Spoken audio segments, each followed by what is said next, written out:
जय श्री राधे, जय श्री कृष्ण। मंदिर श्री बंसी वाले महात्मा यूट्यूब चैनल की ओर से हम आप सभी भक्तों का हार्दिक अभिनंदन करते हैं।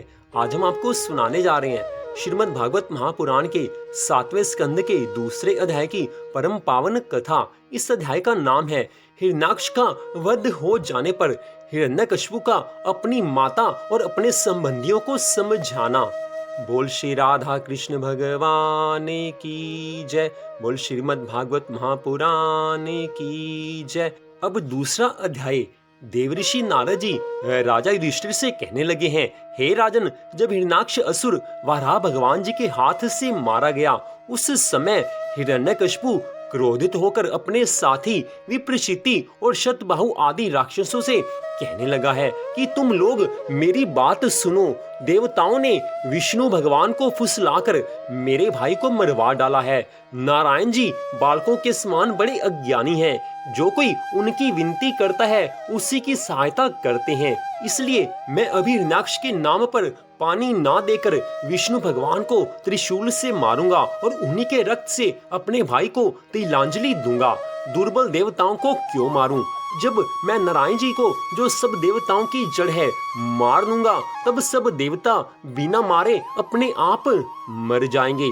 इस कारण तुम लोग उस जड़ को उखाड़ने का यह उपाय करो कि जिस जगह ब्राह्मणों या ऋषिश्वरों को यज्ञ और हवन करते हुए देखो तो उनका यज्ञ उसी क्षण विध्वंस कर डालो। कोई भी ब्राह्मण या ऋषि कोई भी यज्ञ ना कर पाए और जहाँ गौ और ब्राह्मण को पाओ उनको मार डालो।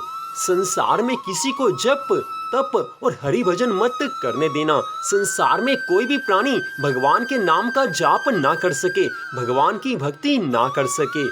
यह वचन सुनते ही राक्षस लोग सब जगह ढूंढ ढूंढ कर गौ, ब्राह्मण और ऋषियों को मारने लगे हैं। जब हिरण्याक्ष की माता, स्त्री और पुत्रों ने हिरण्याक्ष के मरने का अत्यंत शोक किया, तब हिरण्यकशिपु ने उनको इस तरह समझाया है कि मेरा भाई शत्रु के सम्मुख युद्ध में मारा गया है, इसलिए उसका शोक नहीं करना चाहिए। जीव कभी नहीं मरता और शरीर किसी का स्थिर रहता नहीं है, इसलिए मरने का शोक अज्ञानी मनुष्य करते हैं।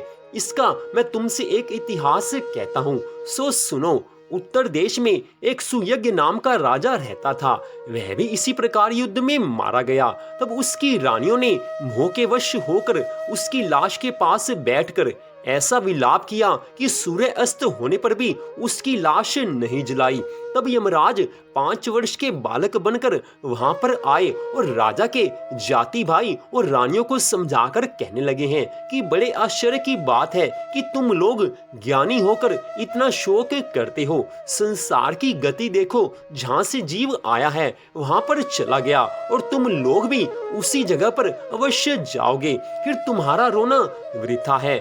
जिसके लिए तुम रोते हो वह शरीर ज्यों का त्यों पड़ा हुआ है और जो इस शरीर में बोलने और खाने पीने वाला सामर्थी पुरुष था उसको तुमने कभी आंखों से नहीं देखा। फिर तुम किस कारण शोक करते हो? सब जीवों की रक्षा प्रारब्ध के अधीन समझनी चाहिए। जिसको जितनी सांसें मिली हुई हैं उतनी सांसें पूरी करने के बाद जीवात्मा उस शरीर को छोड़कर चला जाता है। देखो, मैं 5 वर्ष का बालक अकेला वन में फिरता हूँ, बिना मृत्यु आए कोई नहीं मरता। मेरे माता पिता ने मुझको छोड़ दिया है, इसलिए मुझको किसी से प्रीति नहीं है। जिस भगवान ने गर्भ में मेरा पालन किया था वही अब भी मेरी रक्षा करेगा, यह सोचकर मैं सदा आनंद में मग्न रहता हूँ। जिस प्रकार वृक्ष को सींचकर उसकी रक्षा की जाती है, किंतु वृक्ष रक्षा स्वयं नहीं कर सकता, उसी प्रकार श्री नारायण भगवान सब जीवों का पालन पोषण करते हैं। उनकी कृपा से सब जीवों को सब शक्ति मिलती है। कदाचित तुम लोग ऐसा कहो कि राजा युद्ध में ना जाता तो क्यों मारा जाता। सो यह बात निश्चित करके जानो कि जब मृत्यु आती है तब मनुष्य लोहे के कोठे में भी बंद रखने से नहीं बच सकता। जिसकी मृत्यु आ गई है उसकी मृत्यु को किसी भी तरह से टाला नहीं जा सकता, उसकी मृत्यु होने से किसी भी तरह से बचाया नहीं जा सकता। जिस तरह घर बनता और कुछ दिनों के उपरांत गिर पड़ता है, उसी तरह शरीर का धर्म बनना और बिगड़ना है। यह शरीर सदा स्थिर नहीं रहता और जीवात्मा सदा अमर रहकर आकाश के समान रहता है। जिस प्रकार 10 बर्तन पानी से भरकर धूप में रख दिए जाएं तो सूर्य की छाया पड़ने से अनेक सूर्य दिखलाई देते हैं, और जब बर्तनों को तोड़ डालो तो फिर वह प्रकाश सूर्य में मिल जाने से उन बर्तनों में दिखाई नहीं पड़ता। ठीक ऐसे ही जिस तरह उन बर्तनों के टूटने से सूर्य का प्रकाश नष्ट नहीं होता, उसी तरह इस जीव को भी समझो। शरीर का नाश होने से जीवात्मा का नाश नहीं होता है। शरीर तो बनते और बिगड़ते रहते हैं, लेकिन जीवात्मा सदा एक जैसा रहता है। जैसे अग्नि लकड़ी में दिखलाई नहीं देती, उसी तरह जीव बोलते हुए मनुष्य देह में रहकर भी दिखलाई नहीं देता है। जब तक वह जीवात्मा शरीर में था तब तक राजा जीवित रहा। अब तुम चाहे जितना भी रुदन करके अपने प्राण दे डालो, परंतु उससे तुम्हारी भेंट नहीं हो सकती। कर्मों के फल से न मालूम वह जीव कहाँ भटकता होगा। कदाचित तुम लोग रोते रोते मर गए तो भी अकाल मृत्यु होने के कारण तुम्हें नरक में दुख भोगना पड़ेगा। एक प्राचीन इतिहास कहता हूँ, इसको ध्यान से सुनना। किसी जंगल में एक बहेलिया रहता था। वह बहेलिया क्या था? विधाता ने मानो उसे पक्षियों के काल रूप में ही रच रखा था।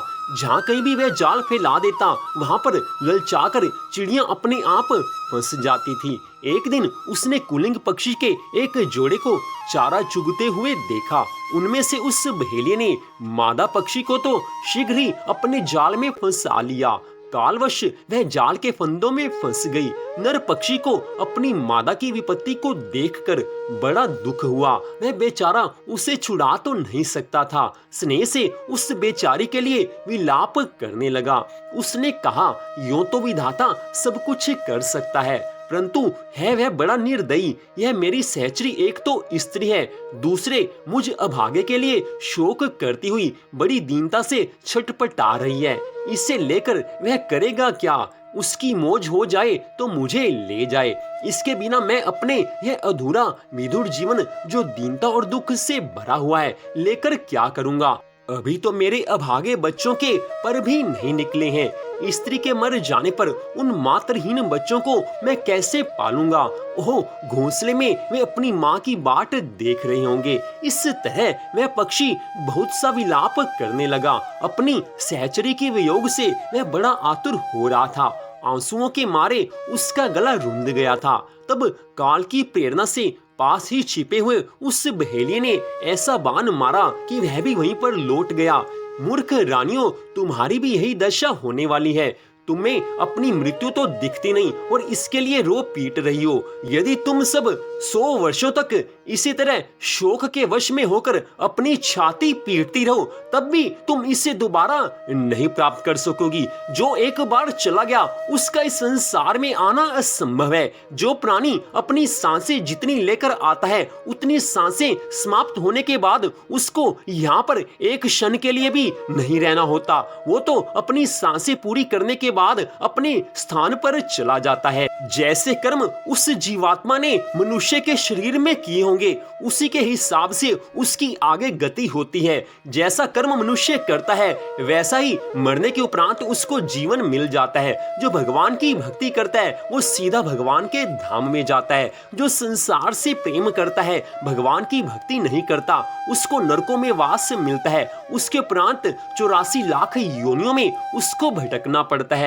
उसके पश्चात फिर कभी जाकर उसको फिर से मनुष्य योनि मिलती है। इसलिए हे रानियों, अभी भी संभल जाओ, अभी भी भगवान की भक्ति में अपने मन को लगा लो। यह आपका जो राजा था, आपका जो पति था, वो चला गया, दोबारा आने वाला नहीं है। इसके लिए रो रो कर अपने प्राणों को क्यों गंवाते हो? मनुष्य का ये शरीर बड़ी कठिनाई से मिलने वाला है। जो संसार में आता है उसको इस संसार को छोड़कर जाना ही होता है। इसलिए अपने मन को धीरज बंधाओ, अपने मन में ये बात निश्चय कर लो कि अब राजा वापस आने वाला नहीं है।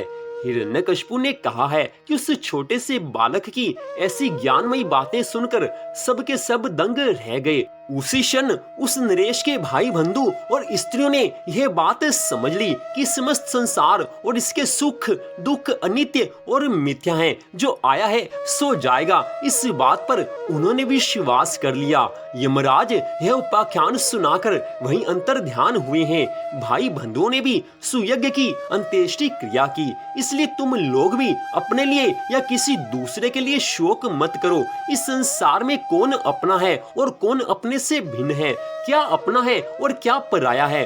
प्राणियों को अज्ञान के कारण ही यह अपने पराये का दुराग्रह हो रहा है। इस भेद बुद्धि का और कोई कारण नहीं है। इतनी कथा सुनाने के बाद देवऋषि नारद जी राजा युधिष्ठिर से कहने लगे हैं कि हे राजन, अपनी पुत्र वधू के साथ दिति ने हिरण्यकशिपु की यह बात सुनकर उसी क्षण पुत्र शोक का त्याग कर दिया है और अपना चित्त परम तत्व स्वरूप परमात्मा में लगा दिया है। बड़ी सुंदर कथा का आज वर्णन श्री सुखदेव जी महाराज ने राजा परीक्षित से किया है। श्री सुखदेव जी महाराज ने वो कथा सुनाई है जिसको देवऋषि नारद जी ने राजा युधिष्ठिर को सुनाया था। बड़ी सुंदर कथा है और हम सब संसार वासियों के लिए ये बड़ी ही रहस्यमयी कथा है, बड़ी ही महत्वपूर्ण कथा है, क्योंकि ये साधारण मनुष्य की कथा है जो हमारे जीवन में होता है। उसी के अनुसार इस कथा में सब कुछ बताया गया है। जो संसार में आया है वो इस संसार को छोड़कर जाएगा ही जाएगा। हम सब के साथ भी ऐसा होता है। हमारे अपने स्वजन, हमारे अपने भाई बंधु कई बार इस संसार को जब छोड़कर जाते हैं, उनका समय पूरा हो जाता है, संसार को छोड़कर वो चले जाते हैं। उस समय अपने मन को धीरज बंधाना बड़ा मुश्किल हो जाता है। कहना बड़ा आसान है कि कोई बात नहीं है, जो आया है सो जाएगा, लेकिन उस बात को सहना बड़ा कठिन है। कहना बड़ा आसान है, लेकिन घर में किसी की मृत्यु हो जाए उस बात को सहना बड़ा कठिन है, लेकिन असंभव नहीं है। जो भगवान की भक्ति में लीन रहते हैं, जो भगवान के साथ सदा प्रेम का संबंध बनाकर रखते हैं, उनके मन में भगवान अपने आप वो ज्ञान दे देते हैं कि जिस ज्ञान के द्वारा वो ये समझ जाते हैं कि संसार में कोई भी सदा के लिए नहीं आया है। जो अपना समय लेकर आया है, अपना समय पूरा होने पर वो इस संसार से चला जाएगा। ये बात जिसके मन में एक बार समा गई, उसको संसार में किसी भी प्राणी के आने जाने का दुख नहीं होता। दुख होता है परिवार में से कोई व्यक्ति हमें सदा के लिए छोड़कर चला जाए, परिवार में किसी की मृत्यु हो जाए, दुख होता है। लेकिन साथ ही भगवान की कृपा से मनुष्य को ज्ञान भी हो जाता है कि इस संसार में कोई सदा के लिए नहीं आता है। तो जो भगवान की भक्ति करते हैं, भगवान उनको वो ज्ञान दे देते हैं कि उनको सब संसार की सच्चाई का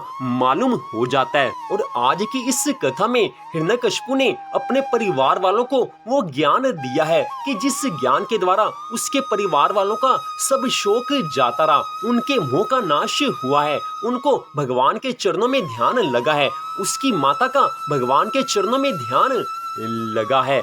और आज की इस कथा में यमराज की कथा सुनकर तो मन की आंखें खुल जाती हैं, संसार की सच्चाई का ज्ञान हो जाता है। जो इस कथा को पूरी श्रद्धा भावना से ध्यान लगाकर सुनेगा, उसको तो भगवान की कृपा से ज्ञान हो ही जाएगा। और जिसको ज्ञान हो गया, उसको भगवान के चरणों में अपने मन को लगाने में कठिनाई महसूस नहीं होती। संसार की सब सच्चाई का उनको मालूम हो जाता है। तो आज की इस कथा में यही बताया गया है कि संसार असत्य है, संसार में रहना है, हम सबको रहना संसार में ही है, लेकिन अपने मन को भगवान में लगाकर रहना है। संसार में रहो लेकिन संसार के होकर ना रहो। यही इस आज की कथा का लक्ष्य है। यही आज की कथा ये बता रही है कि संसार से प्यार मत करो, संसार से केवल व्यवहार करो। प्यार करना है तो केवल भगवान से प्यार करना चाहिए। संसार से जो प्यार करना है वो भी भगवान के नाते ही होना चाहिए। परिवार से प्यार करो, लेकिन परिवार वालों को भगवान की भक्ति में भी लगाओ, तभी प्यार सच्चा माना जाएगा। अगर हम परिवार से प्यार करते हैं तो हमारा सबसे बड़ा धर्म यही है कि हम भी भगवान की भक्ति करें और परिवार वालों को भी भगवान की भक्ति में लगाएं, तभी हमारा और हमारे परिवार का उद्धार हो सकता है। तो यहीं पर श्रीमद् भागवत महापुराण के 7वें स्कंद के दूसरे अध्याय की कथा का विश्राम होता है। अगले भाग में इससे आगे की कथा आप सुन पाएंगे। आपसे निवेदन है कि विशाख मास महात्म्य की कथा भी हमारे चैनल पर आना शुरू हो चुकी है। विशाख मास के महात्म्य की बड़ी ज्यादा महिमा बताई गई है।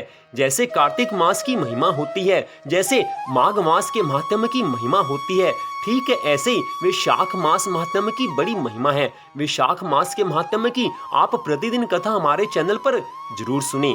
तो मंदिर श्री बंसी वाले महात्मा यूट्यूब चैनल की ओर से इस कथा को सुनने के लिए आप सबका हार्दिक धन्यवाद। भगवान श्री राधा कृष्ण जी की श्रीमद् भागवत महापुराण की अनंत कृपा सदा आप सब पर, आपके परिवार पर बनी रहे।